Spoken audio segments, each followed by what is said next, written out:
नमस्कार, आप देख रहे हैं 24 न्यूज। मैं हूं आपके साथ संजय मिश्रा। आइए देखते हैं आज की 25 बड़ी खबरें।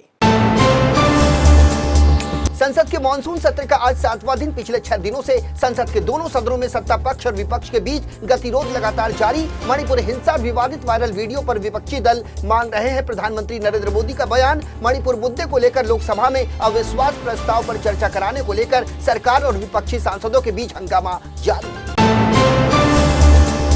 केंद्रीय संसदीय कार्य मंत्री प्रहलाद जोशी ने शुक्रवार को विपक्ष को दी चुनौती। कहा, यदि उन्हें लगता है कि लोकसभा में उनके पास है संख्या बल, तो वे सदन के पटल पर रखे सरकारी विधेयकों को पारित होने से रोककर दिखाएं। केंद्रीय मंत्री ने संसद भवन परिसर में कहा कि वे अचानक अविश्वास प्रस्ताव इसलिए लेकर आए कि सदन में कोई सरकारी कामकाज न हो सके। मणिपुर की स्थिति पर उच्च सदन में भी भारी नारेबाजी। इसी बीच तृणमूल कांग्रेस पार्टी के सांसद डेरेक ओब्रायन और राज्यसभा के सभापति जगदीप धनखड़ के बीच हुई तीखी नोकझोंक, जिसके बाद राज्यसभा को पूरे दिन के लिए कर दिया गया स्थगित। मुंबई के अधिकतर हिस्सों में शुक्रवार को हुई हल्की बारिश, तो वहीं बीच बीच में मध्यम और भारी बारिश भी की गई रिकॉर्ड। इसी बीच भारतीय मौसम विज्ञान ने शहर में भारी से बहुत भारी बारिश का जताया अनुमान। बृहन मुंबई महानगर पालिका के मुताबिक अरब सागर में सुबह 8:08 पर उठी 3.46 मीटर ऊंची लहरें। मुंबई में पीने के पानी की आपूर्ति करने वाले कुल 7 तालाब, जिनमें से चौथा तालाब मोदक सागर लबालब भरने के बाद हुआ ओवरफ्लो।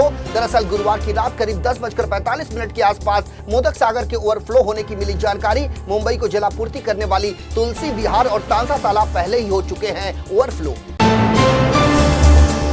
मुंबई से जुड़े सहयोगी जलाशयों में 61% से ज्यादा पीने का पानी स्टोर। इन जलाशयों में इतना पानी है कि मुंबई में 7 महीने तक नहीं होगी पानी की किल्लत। मुंबई को जलापूर्ति करने वाले कुल जलाशयों में 14 लाख MLD पानी का यदि स्टोरेज होता है तो साल भर तक मुंबईकरों को नहीं होगी पीने के पानी की समस्या। मौसम विभाग ने आज देश के अलग अलग इलाकों में भारी बारिश का जारी किया अलर्ट। जिन राज्यों को दी गई है चेतावनी, उनमें तेलंगाना से लेकर महाराष्ट्र और पूर्वोत्तर के कई हिस्से शामिल। मुंबई के लिए घोषित किया गया रेड अलर्ट, जबकि महाराष्ट्र के रत्नागिरी और रायगढ़ जिले के लिए ऑरेंज अलर्ट जारी। मौसम विभाग के अनुसार तेलंगाना, विदर्भ, कोंकण, गोवा और मध्य महाराष्ट्र के घाट क्षेत्रों में भारी से भारी वर्षा जारी रहने की संभावना। वहीं पूर्वी भारत में शनिवार से बढ़ेगी बारिश की गतिविधियां। उत्तर पश्चिम भारत में 31 जुलाई तक हल्की से मध्यम और उत्तराखंड के अलग अलग जिलों में भारी वर्षा होने का अंदेशा। भारी बारिश के कारण महाराष्ट्र के चंद्रपुर शहर में आई जबरदस्त बाढ़। इरई नदी का जलस्तर बढ़ने के बाद खोले गए 2 दरवाजे। लोगों के आवासीय इमारत में भरा 8 से 10 फीट पानी। परिणाम स्वरूप छत में रह रहे हैं लोग। बाढ़ में फंसे लोगों का NDRF कर रही है रेस्क्यू। भारी बारिश के चलते वर्धा नदी के उफान पर आने के बाद महाराष्ट्र के यवतमाल जिले में तबाही। शहर के मुख्यालय से कई गांवों का टूटा संपर्क। गढ़चिरौली के सिरोंचा तहसील में भी मूसलाधार बारिश के कारण बाढ़ जैसे हालात। ग्रामीणों का रेस्क्यू कर रही है NDRF की टीमें। महाराष्ट्र के पालघर जिले में सूर्या प्रकल्प में भरा कई फीट पानी। भारी बारिश के कारण पालघर में 64 गांवों को सतर्कता बरतने के दिए गए निर्देश। सूर्या और बैतरणी समेत जिले की कई नदियों के बढ़े जलस्तर से ग्रामीण इलाकों में बाढ़ जैसे हालात। हिमाचल प्रदेश, पंजाब, हरियाणा, चंडीगढ़, दिल्ली और पश्चिमी उत्तर प्रदेश में शनिवार तक लगातार बारिश होने की संभावना, जबकि पूर्वी उत्तर प्रदेश में शुक्रवार से 31 जुलाई तक होगी तेज बारिश। राजस्थान और जम्मू कश्मीर में भी आज मूसलाधार बारिश का अंदेशा। तो वहीं मध्य भारत में गुरुवार से शनिवार तक हल्की से मध्यम और कहीं कहीं भारी वर्षा होने का अनुमान। जातीय हिंसा से जूझ रहे मणिपुर में भीड़ द्वारा 2 महिलाओं को निर्वस्त्र घुमाए जाने के मामले की जांच करेगी CBI। केंद्र सरकार ने गुरुवार को सुप्रीम कोर्ट में दी जानकारी। केंद्र सरकार ने कोर्ट में दाखिल किया हलफनामा। केंद्र सरकार ने सुप्रीम कोर्ट से इस मामले की जांच असम में कराने का किया अनुरोध।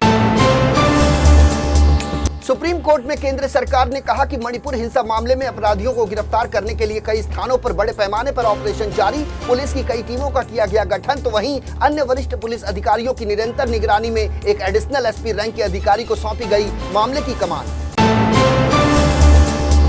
अगस्त महीने में आ रहे हैं कई त्योहार। बैंकों में रहेगी छुट्टियों की भरमार। रक्षाबंधन, मुहर्रम और कई अन्य त्योहारों के कारण अलग अलग राज्यों में कुल 14 दिन तक बंद रहेंगे बैंक। इसके साथ ही इसमें शनिवार और रविवार की छुट्टियां भी शामिल। रिजर्व बैंक ऑफ इंडिया की आधिकारिक वेबसाइट पर जाकर चेक कर सकते हैं बैंक की छुट्टियों की लिस्ट। वित्त वर्ष 2022-23 यानी असेसमेंट ईयर 2023-24 के लिए इनकम टैक्स रिटर्न दाखिल करने की अंतिम तिथि 31 जुलाई 2023। यह अंतिम तिथि उन टैक्स पेयर्स के लिए है जिन्हें अपने अकाउंट को नहीं कराना है ऑडिट। यदि आप इस तारीख तक ITR फाइल नहीं करते हैं तो आपको भरना पड़ सकता है भारी जुर्माना। टैक्स पेयर्स को देरी से ITR फाइल करने पर 1000 या फिर 5000 का देना होगा जुर्माना। महाराष्ट्र ATS ने अल सूफा आतंकी संगठन मामले की जांच के दौरान एक और शख्स को किया गिरफ्तार। गिरफ्तार किए गए संदिग्ध आतंकी का नाम अब्दुल कादिर, जिसकी उम्र 40 साल के आसपास। महाराष्ट्र के गोंदिया जिले से हुई अब्दुल की गिरफ्तारी। NIA ने आतंकवादी संगठन ISIS से जुड़े आरोपी डॉक्टर अदनान अली सरकार को किया गिरफ्तार। पुणे के कुंदवा में केंद्रीय जांच एजेंसी ने छापेमारी के दौरान डॉक्टर सरकार को दबोचा। गिरफ्तार आरोपी डॉक्टर अदनान अली सरकार के पास से कई अहम कागजात और इलेक्ट्रॉनिक उपकरण किए गए बरामद। दिल्ली से मुंबई आ रही इंडिगो की फ्लाइट में 24 वर्षीय महिला डॉक्टर के साथ छेड़खानी की वारदात। महिला डॉक्टर के बगल में बैठे 47 वर्षीय प्रोफेसर पर छेड़खानी का गंभीर आरोप। महिला के अनुसार विरोध करने के बावजूद कथित प्रोफेसर ने अश्लील हरकत रखी जारी। क्रू मेंबर ने पुलिस को दी सूचना। आरोपी प्रोफेसर गिरफ्तार। कोर्ट में पेशी के बाद आरोपी प्रोफेसर को मिली जमानत। उत्तर प्रदेश के इलाहाबाद हाईकोर्ट से भड़काऊ भाषण मामले में समाजवादी पार्टी के वरिष्ठ नेता और पूर्व मंत्री आजम खान को लगा तगड़ा झटका। हाईकोर्ट ने आजम खान की उस याचिका को खारिज कर दिया जिसमें उन्होंने रामपुर के MP MLA कोर्ट के वॉइस सैंपल देने के आदेश को दी थी चुनौती। हाईकोर्ट ने आजम खान को आवाज का नमूना रिकॉर्ड कराने का दिया निर्देश।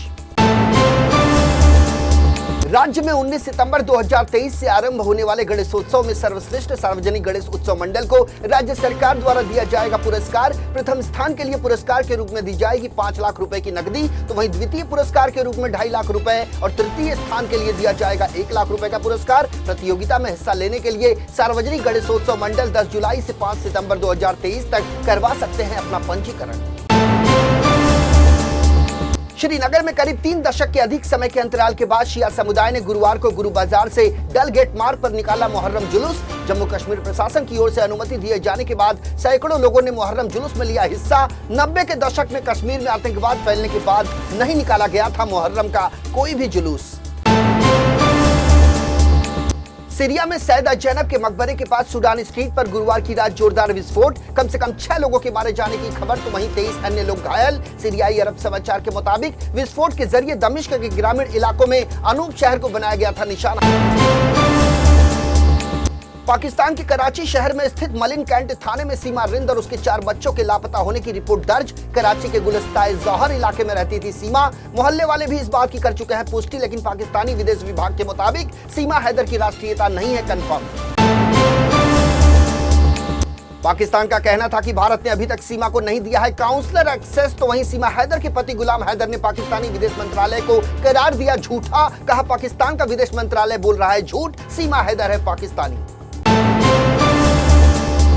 तो ये थी आज की 25 बड़ी खबरें। देश और दुनिया की ताजा तरीन खबरों के लिए बने रहिए इन 24 न्यूज के साथ। मुझे और मेरी पूरी टीम को दीजिए इजाजत। नमस्कार।